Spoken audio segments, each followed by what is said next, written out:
Hey guys, welcome back to our channel. இந்த வீடியோல டிராமாவோட 7th part பார்க்க போறோம். டிராமா உங்களுக்கு பிடிச்சிருந்தா வீடியோக்கு ஒரு லைக் பண்ணிருங்க. இப்போ வாங்க ஸ்டோரிக்குள்ள போலாம். அப்பா கிட்ட தப்பிச்ச ஹீரோயின்ட்ட வசமா மாட்டிக்கிறான். ரெண்டு பேரையும் பார்த்துட்டு இங்க ரெண்டு பேரும் என்ன பண்ணிட்டு இருக்கீங்கன்னு கேட்க, ஹீரோ எனக்கு இவன் சின்ன வயசுல இருந்தே ஃப்ரெண்டு, இவனை பார்க்க தான் வந்தேன்னு அசிஸ்டன்ட் காமிச்சு சொல்லிக்கிட்டு இருக்கான். ஹீரோயினும் இவன் மிஸ்டர் டியானோட அசிஸ்டன்ட் ஆச்சு, உனக்கு இவனை கூட தெரியுமா? சரி, நான் இங்கே அவார்டுக்காக வந்தேன், மிஸ்டர் டியான் வரல, அதனால இப்போ எல்லா ஃபங்க்ஷனும் முடிஞ்சிச்சு, நம்ம கிளம்பலாமா அப்படின்னு ஹீரோ கிட்ட கேட்க, அட பாவி, நீ தான் என்னை வசமாக மாட்டி விட பார்த்துருக்க அப்படின்னு அசிஸ்டண்ட் வைக்கல. அவனும் வழியில் கத்துறான். என்னாச்சுன்னு கேட்டால் இவனுக்கு கை வலிக்குதான் அப்படின்னு சொன்னதும், உன்னை பார்க்க சின்ன பையனா தெரியுது, உனக்கு இப்போவே ஹெல்த் இஷ்யூஸ் இருக்கும் போலையே, உடம்ப பார்த்துக்கோ அப்படிங்கிற மாதிரி சொல்லிட்டு இப்போ ஹீரோ சைக்கிள்லேயே சிட்டிலேருந்து வில்லேஜுக்கு கூப்பிட்டு போகிறான். அவனும் ஒழுங்காக உட்கார முடியாமல் பயத்துலேயே போய்கிட்டு இருக்கான். எதுக்கு அசைஞ்சிக்கிட்டே இருக்க, ஒழுங்கா உட்காரு, நைட்டுக்குள்ள வீட்டுக்கு போயிடலாம் அப்படின்னு ஹீரோனும் ஃபாஸ்டா பெடல் பண்ணிட்டு போறா. இந்த சைடு ஹீரோட அப்பா பாடி கெடுத்து வச்சு தேடிக்கிட்டே இருக்காங்க. இன்னும் ஹீரோ கண்டுபிடிக்க முடியல. அப்பா அங்க சூமியன் ஆன்டி கையில உள்ள வாட்சை பார்த்துட்டு, இது என் பையனோட வாட்சாச்சு, இது உனக்கு யார் தந்தா அப்படின்னு அந்த லேடிகிட்ட போய் கேட்க, இது சூமியன் எனக்காக தந்தா, சூமியன் ஹஸ்பண்ட்காக அப்படின்னு சொல்ல, அப்போ என்னோட பையன் இன்னும் வில்லேஜுக்குள்ள தான் இருக்கான், அவனை சீக்கிரமே கண்டுபிடிக்கணும். ஹீரோவும் ஒரு வழியாக வீடு வந்து சேர்ந்துட்டான். அவனுக்கு செம பேக் பெயின். இந்த சைக்கிள்லாம் ஓட்டுறது நம்ம ஹெல்த்துக்கு நல்லதில்லைன்னு நினைக்கிறேன், நீ இதை கொஞ்சம் ஸ்டாப் பண்ணிடு, இது நல்லாவே இல்லை அப்படின்னு புலம்ப, என்ன நீ இதுக்கு முன்னாடி சைக்கிளே போனது கிடையாதா, என்னமோ டெய்லி காரில் போயிட்டு வர மாதிரியே சீன் போடுற அப்படிங்கிற மாதிரி சொல்லிக்கிட்டு இருக்க. அப்பா அவளோட அம்மாவை வந்து ஹீரோட காஸ்டியூமை பார்த்து, நீ செம ஹேண்ட்ஸமாக இருக்க, இந்த சூட் உனக்குன்னே செஞ்ச மாதிரி இருக்கு அப்படின்லாம் சொல்ல, இது என் ஃப்ரெண்டு தந்தது ஆன்ட்டியே அப்படின்னு அவனும் சொல்கிறான். எல்லாருமே மிஸ்டர் டியான் தான் ஹேண்ட்ஸம் சொல்லிட்டு இருக்காங்க, பட் ஒன்று கோட்டில் பார்க்கும்போது நீ தான் எல்லாரோட ஹேண்ட்ஸமாக இருக்க. சரி, நீ மிஸ்டர் டியானை பார்த்தியா அப்படின்னு ஹீரோயின்ட்ட கேட்டால், ஹீரோயினும் நான் அங்கே போனேன், அவார்டு கூட கொடுத்தாங்க, பட் அவங்களோட எம்ப்ளாயி தான் கொடுத்தாங்க, மிஸ்டர் டியான் வரல அப்படிங்கிற மாதிரி ஹீரோயின் சொல்கிறா.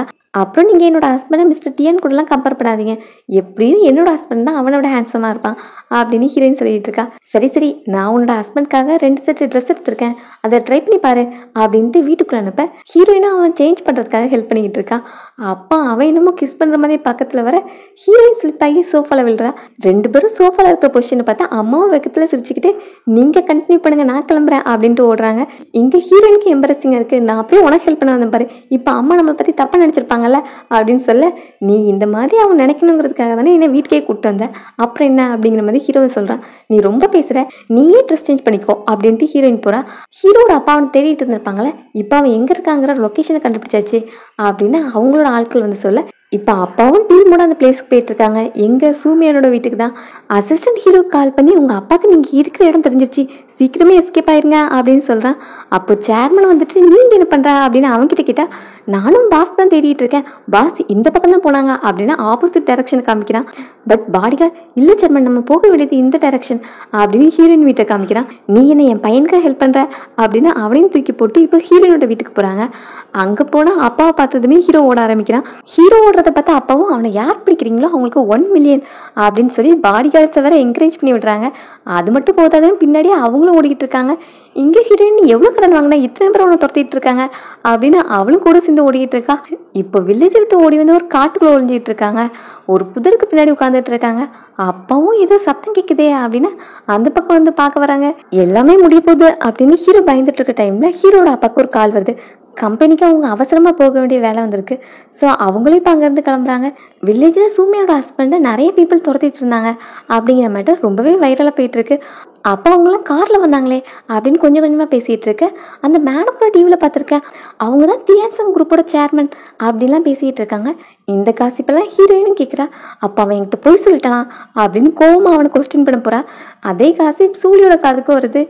அதே எப்படி டிஎன்சன் குரூப்போட சேர்மன் சூமியானோட ஹஸ்பண்டை தேடுறாங்க, அப்புறம் இவனோட நேம் வர டிஎன் தான் ஸ்டார்ட் ஆகுது, அப்புறம் அவன்கிட்ட 3 லேக் ஒருத்தால வாட்ச்லாம் போட்டிருந்தானே, ஒருவேளை இதான் அவங்க பையனாக இருக்குமோ அப்படிங்கிற சந்தேகம் அவளுக்கு வருது.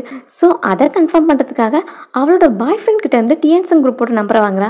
அங்கே கால் பண்ணி, நான் மிஸ்டர் டியான் கூட பிஸ்னஸ் டீலிங் பேச வேண்டியது இருக்குது, ஸோ எப்போ எனக்கு அப்பாயின்மெண்ட் போட முடியும் அப்படிங்கிற மாதிரி கேட்க, அவங்களும் இப்போ பாஸ் சிட்டியில் இல்லை, அவங்க ஒரு வில்லேஜுக்கு போயிருக்காங்க அப்படிங்கிற மாதிரி சொல்கிறான். அது யான்சியா வில்லேஜா அப்படின்னு கேட்க, அவங்களும் அது உங்களுக்கு எப்படி தெரியும்னு கேட்குறாங்க. ஸோ ஹீரோ தான் மிஸ்டர் டியானுங்கிறத அவள் கன்ஃபார்ம் பண்ணிடுறா. அடுத்து ஹீரோயினும் ஹீரோ கிட்ட அந்த மணி மேட்டரை பற்றி பேசுகிறா.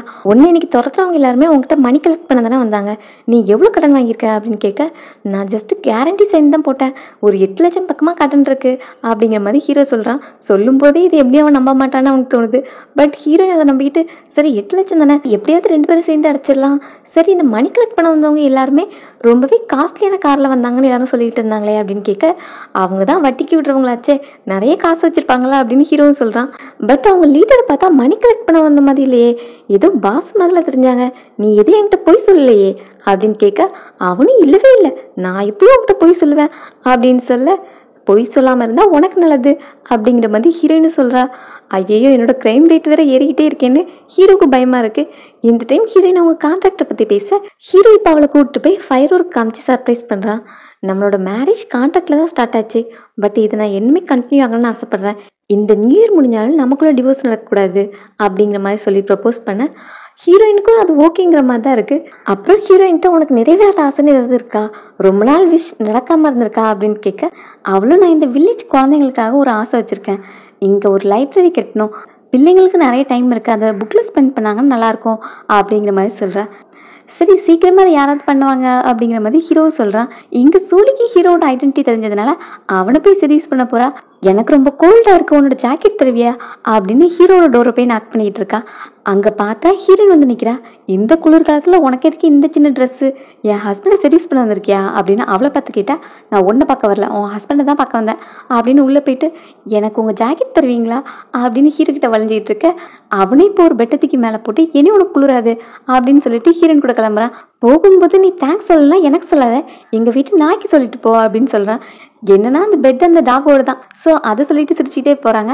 அப்போ ஊர் மக்கள்லாம் என்ன குரூப்பாக பேசிகிட்டு இருக்கீங்க அப்படின்னா அங்கே போய் என்ன மேட்டர்னு கேட்டால், நம்ம ஊரில் புதுசாக லைப்ரரி வரப்போது மிஸ்டர் டியான் தான் அதில் இன்வெஸ்ட் பண்ணியிருக்காங்க அப்படிங்கிற மாதிரி பேசிகிட்டு இருக்காங்க. அதை கேட்டு ஹீரோயினுக்கு சந்தோஷமாக இருக்குது, இது அவளோட ரொம்ப நாள் ஆசை இல்லை. ஸோ மற்றவங்களும் அதை பற்றி தான் பேசிக்கிட்டு இருக்காங்க. மிஸ்டர் டியானா இந்த டைம் நம்ம இன்வைட் பண்ணி ப்ராப்பராக அவங்களுக்கு வெல்கம் கொடுக்கணும், லாஸ்ட் டைம் அவங்கள பார்க்கவே முடியல அப்படிங்கிற மாதிரி எல்லாரும் ஃபீல் பண்ணிகிட்டு இருக்காங்க. அப்போ அசிஸ்டண்ட்டும் லேடி கெட்டப்லாம் போட்டு ஹீரோ கிட்ட வந்து பேச வரான். என்ன பாஸ் என்னோட கெட்டப் சூப்பர் இல்லை, அப்புறம் இந்த புக் ஸ்டோர் மேட்டர் நீங்கள் சொன்ன மாதிரியே எல்லாம் பண்ணிட்டேன், பட் அந்த ஓப்பனிங் செரிமனிக்கு நீங்கள் தான் வரணும் அப்படிங்கிற மாதிரி ஹீரோ கிட்ட சொல்லிகிட்டு இருக்கான். நான் எப்படிடா வர முடியும் அப்படின்னு கேட்டால், பாஸ் நீங்கள் கண்டிப்பாக வந்து தான் ஆகணும், இந்த பீப்புளெலாம் உங்களை பார்க்கணுன்னு ரொம்பவே ஆசைப்படுறாங்க, ஒரு மாஸ்க்கை போட்டால் தான் வந்துடுங்க அப்படின்னு சொல்லிட்டு இருக்கு. இப்போ ஹீரோயின் அங்கே வந்துட்டு இது யாரு அப்படின்னு கேட்க, இதுவா இது காய்கறி விற்க வந்த ஆன்ட்டி அப்படின்னு அவனை போக சொல்கிறான். பட் ஹீரோயின் சந்தேகப்பட்டு, அசிஸ்டன்ட் உங்களோட காசு கீழே விழுந்துட்டு பாருங்க அப்படின்னு சொல்ல, அவனும் திரும்பி பார்த்து மாட்டிக்கிறான். அப்புறம் எல்லாருமே மிஸ்டர் டியானுக்கு நடத்த போகிற வெல்கம் பார்ட்டியை பற்றி பேசிகிட்டு இருக்காங்க. ட்ராகன் லைன் டான்ஸ்லாம் வைக்கணும் அப்படின்னு ஓனாக பேசிகிட்டு இருக்க, மிஸ்டர் டியான் எப்படியும் ஹேண்ட்ஸமாக தான் இருப்பாங்க அப்படின்னு அவனை பற்றியும் பேசிகிட்டு இருக்காங்க. இந்த டாப்பிக்கால் ஹீரோ நர்வஸ் ஆகிட்டு தெரியாமல் டீயை தூக்கி ஹீரோயின் கையில் கொட்டிடுறான். டக்குன்னு ஆயின்மெண்ட் எடுத்து அப்ளை பண்ணுறாங்க. ஹீரோக்கும் கொஞ்சம் கவலையாக இருக்குது. அப்போ ஹீரோயின் இதெல்லாம் ஒரு மேட்டர் இல்லை, நான் சின்ன வயசுலேருந்து நிறைய ஒர்க் பண்ணியிருக்கேன், ஸோ என்னோட ஸ்கின் திக்காக தான் இருக்கும் அப்படின்னு சொல்லிட்டு இப்போ அவனோட கையில் ஒரு பிரேஸ்லெட்டை மாட்டி விடுறா. இது நம்மளோட ப்ராமிஸ், இனி நீ எனக்கு மட்டும் தான் சொந்தம், இது நீ எப்பவுமே மறக்கக்கூடாது அப்படின்லாம் சொல்லிட்டு அடுத்த நாள் இப்போ டெம்பிளுக்கு போகிறாங்க. அங்கே போயிட்டு இருக்கும்போதே ஹீரோட அப்பாவும் அங்கே தான் வராங்க. இந்த கோயிலை பற்றி அவங்களும் நிறைய கேள்விப்பட்டிருக்காங்களாம், அவங்க பையனை எப்படியாவது பிடிக்கணும் அப்படின்னு ப்ரேயர் பண்ணுறதுக்காக வந்திருக்காங்க. ஸோ அவங்கள பார்த்து ஹீரோ பயந்து போய் மரத்துக்கு பின்னாடி ஒளிகிறான். ஹீரோயின் என்னாச்சு அப்படின்னு கேட்டால், நான் ஷூலேஸ் கிட்ட வந்தேன் அப்படின்னு கீழே தொட்டு பார்த்தான்னு தெரியுது, அங்கே ஷூலேஸே இல்லை, ஏன்டா இப்படி பண்ணுற அப்படின்னு இப்போ போய் ப்ரேயர் பண்ண போகிறாங்க. அப்போ ஹீரோயின் எப்போவுமே நாங்கள் இதே மாதிரி ஹாப்பியாக இருக்கணும், நாங்கள் 2 பேருக்குள்ளேயும் பொய்யே சொல்லிக்கக்கூடாது அப்படிங்கிற மாதிரி வேண்டிக்கிறான். ஹீரோயினோட ஆசை எல்லாமே நிறைவேறணும் அப்படிங்கிற மாதிரி ப்ரேயர் பண்ணுறான். எல்லாருமே மிஸ்டர் டியானோட வெல்கம் பார்ட்டிக்கு போகணுன்னு வில்லேஜில் சொல்லியிருக்காங்க. அப்போ ஹீரோயின் ஹஸ்பண்டை கூப்பிட வந்தால் மாட்டிப்பிடேன்னா அவனுக்கு பயமாக இருக்குது. ஸோ காலையில் எழுந்திரிச்சதும் எல்லாரும் கிளம்பி போயிட்டு இருக்காங்க. ஹீரோயினும் ஹீரோவை போட்டு எழுப்பிக்கிட்டு இருக்கா. அவன் இல்லை நைட் நான் ஒழுங்காகவே தூங்கலை, அதனால எனக்கு தலைலாம் வலிக்கிய அப்படின்லாம் சொல்லி பார்க்குறான். என்ன என்கிட்டே போய் சொல்றியா, நைட் நல்லா கொரட்டை விட்டு தூங்கிட்டு இருந்தேன், ஒழுங்காக எழுந்திரிச்சு கிளம்பி வா அப்படின்னு சொல்லிட்டு இருக்கும்போது இப்போ ஹீரோக்கு அசிஸ்டன்ட் மெசேஜ் பண்ணுறான், உங்களோட காஸ்டியூம் மாஸ்க் எல்லாமே ரெடி பண்ணியாச்சு, நீங்கள் வந்தது அந்த குரூப்லேருந்து எப்படியாவது தனியாக வந்துடுங்க அப்படிங்கிற மாதிரி சொல்கிறான். ஸோ இப்போ ஹீரோயின் கூட கிளம்பி போகிறான். அங்கே வெல்கம் பார்ட்டியும் ஸ்டார்ட் ஆயிடுச்சு. எல்லாருமே மிஸ்டர் டியானுக்காக தான் வெயிட் பண்ணிட்டு இருக்காங்க. ஹீரோ பிளான் பண்ண மாதிரி அந்த க்ரௌடில் ஹீரோனை விட்டு பிரிஞ்சு போகிறான். இதான் நான் அவட்ட போய் சொல்கிறது லாஸ்ட் டைமாக இருக்கணும், அவகிட்ட சீக்கிரமே எல்லாத்தையும் சொல்லணும் அப்படின்னு நினச்சிட்டு போகிறான். அங்கே அவனுக்கு ஆல்ரெடி காஸ்டியூம் எல்லாமே ரெடியாக தானே இருக்கும். ஸோ இப்போ காஸ்டியூம் மாஸ்க்லாம் வியர் பண்ணிட்டு ஸ்டேஜுக்கு போகிறான். எல்லாத்தையும் சேஞ்ச் பண்ண ஹீரோ கையில் இருந்த பிரேஸ்லெட்டை மறந்துட்டான். அதை ஹீரோயின் பார்த்துட்டு இது என்னோட ஹஸ்பண்ட் தான் அப்படின்னு ஸ்டேஜுக்கு போக போகிறா. அம்மாவும் நீ மிஸ்டர் டியானை பற்றி என்ன சொல்லிட்டு இருக்க, அங்கே போய் எதுவும் பிரச்சனை பண்ணிடாத அப்படின்னு அவளை ஸ்டாப் பண்ணிட்டு இருக்காங்க. இங்கே ஸ்டேஜுக்கு வந்த ஹீரோ அந்த லைப்ரரிக்கான நேம் போர்டை ஓப்பன் பண்ணி கொடுக்குறான். அப்புறம் தன்னோட பர்சனல் எக்ஸ்பீரியன்ஸையும் ஷேர் பண்ணுறான். நான் இந்த வில்லேஜில் தான் நான் ஒரு பொண்ணை மீட் பண்ணி எனக்குன்னு ஒரு ஃபேமிலி அமைச்சுக்கணும்னு ஆசைப்பட்டேன். நான் சிட்டியில் பார்க்காத நிறைய சொந்தங்கள் எனக்கு இங்கே கிடச்சிருக்கு. அதனால நான் உண்மையாகவே இந்த வில்லேஜ் இன்னும் டெவலப் ஆகணும்னு ஆசைப்பட்றேன் அப்படிங்கிற மாதிரி ஸ்பீச்சை கொடுத்து முடிக்கிறான். அதுக்குள்ளே ஹீரோயின் அவங்க அம்மாவையும் தள்ளி விட்டு ஸ்டேஜுக்கு போயிட்டு, மிஸ்டர் டியான் நான் உங்கள்கிட்ட பேசணும் அப்படின்னு கேட்க, நீங்கள் எதனால என்னோட அசிஸ்டன்ட் கிட்ட பேசிக்கிங்க அப்படிங்கிற மாதிரி சொல்லிட்டு அவன் எஸ்கேப் ஆகலான்னு பார்க்குறான். பட் ஹீரோயின் விடாமல், உங்கள் கையில் உள்ள பிரேஸ்லெட் என் ஹஸ்பண்டுக்கு நான் போட்டு விட்டது அப்படின்னு சொல்கிறான். அவனும் இது மாதிரி நிறைய பிரேஸ்லெட் இருக்காதா என்ன அப்படிங்கிற மாதிரி சொல்லிக்கிட்டு இருக்கான். ஹீரோயின் டக்குன்னு அவன் மாஸ்க் பிடிச்சி உருவ, ஹீரோ தானே உள்ளே இருப்பான். ஸோ எல்லாருக்கும் அவனோட ஐடென்டிட்டி ரிவீல் ஆகுது. பொய் சொன்னதுக்காக ஹீரோ வந்து சாரி கேட்டுட்டு இருக்கான். இது நீ எப்போவும் சொல்லியிருக்கலாம், உனக்கு நிறைய சான்ஸ் இருந்தது, ஆனால் நீ என்கிட்ட சொல்லவே இல்லை. லாஸ்ட் டைம் அவார்ட் கொடுக்குற பிளேஸில் கூட நான் உன்னை பார்த்தேன், அப்போ நீ என்கிட்ட பொய் தான் சொன்னேன். நம்ம என்ன ப்ராமிஸ் பண்ணோம், 2 பேரும் ஒருத்தருக்கு ஒருத்தர் பொய் சொல்லக்கூடாதுன்னு சொல்லியிருக்கோம், ஆனால் நீ அந்த ப்ராமிஸை பிரேக் பண்ணிட்ட அப்படின்னு சொல்லிட்டு ஹீரோயின் கோவமா இருக்கா. அந்த டைம் ஒரு ஒர்க்கர் வந்து நீங்கள் கம்பெனிக்கு வரணும் அப்படிங்கிற மாதிரி ஹீரோகிட்ட பேசிக்கிட்டு இருக்கான். அப்போது ஹீரோயினை பிடிச்சிட்டு, நான் உங்ககிட்ட சொல்லாமல் மறைச்சதுக்கு சாரி அப்படின்னு சாரி கேட்டுட்டு இருக்கான். அவளும், நீ என்கிட்ட சாரியெல்லாம் கேட்க வேண்டியதில்லை, இது உனக்கான பேசும் கிடையாது, நீ போக வேண்டிய இடத்துக்கு உனக்கு கூப்பிட்டாச்சுல்ல, நீ அங்கே கிளம்பு, இனி நம்ம 2 பேரும் மீட் பண்ணவே வேண்டாம் அப்படிங்கிற மாதிரி சொல்லிட்டு ஹீரோயின் உள்ள போகிறான். இங்கே ஹீரோ அவகிட்ட மன்னிப்பு கேட்கறதுக்காக நீல் டவுன் போட்டு நிற்கிறான். இதோட செகண்ட் பார்ட் எண்ட் ஆகுது. வீடியோ உங்களுக்கு பிடிச்சிருந்தா லைக் பண்ணிட்டு உங்கள் ஃப்ரெண்ட்ஸ் கூட ஷேர் பண்ணுங்கள். See you all in next video. Thanks for watching.